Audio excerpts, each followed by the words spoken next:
अरे big boss यंदा खूपच जास्त डोकं लावत आहेत, खूपच जास्त प्रयत्न करत आहेत की काहीही करून बिग बॉस मराठी 5 चर्चेत राहिलं पाहिजे म्हणजे राहिलं पाहिजे. कारण की आता गेल्या 2-3 दिवसांपासून खूप जास्त चर्चा चालू आहे की वाईल्ड कार्ड येणार आहे, वाईल्ड कार्ड येणार आहे, वाईल्ड कार्ड येणार आहे. तो कोणासाठी येणार आहे? तर ही जी दुसरी टीम आहे म्हणजे निक्की वगैरे ज्या आहेत त्यांना दाबण्यासाठी एक मेंबर येणार आहे घरामध्ये. तर या संपूर्ण गोष्टी चालू असताना तिकडे एक खूप मोठं नाव समोर येते सोशल मीडियावर. ती खूपच जास्त चर्चेत आहे की ते बोलतात की हिंदुस्तानी भाऊ पहिली फुर्सत में निकल वाला आपला हिंदुस्तानी भाऊ आपल्याला बिग बॉस मराठी सीझन 5 च्या घरामध्ये as a wild card contestant म्हणून दिसू शकतो, अशी चर्चा खूप जास्त ही चालू आहे. आणि मित्रांनो, मी खरं तुम्हाला एक गोष्ट सांगतो, तो हिंदी बिग बॉसमध्ये देखील गेलेला होता आणि ज्या पद्धतीने यार हिंदुस्तानी भाऊ गेम खेळतो, बोलतो, तो काय घाबरत बिबरत नाही, त्यामुळे टेन्शन घ्यायची गरज नाही.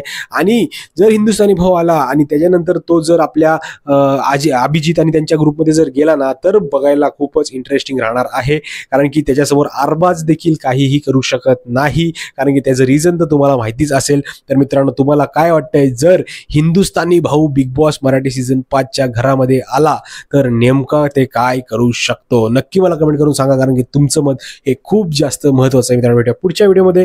तोपर्यंत जय हिंद, जय महाराष्ट्र.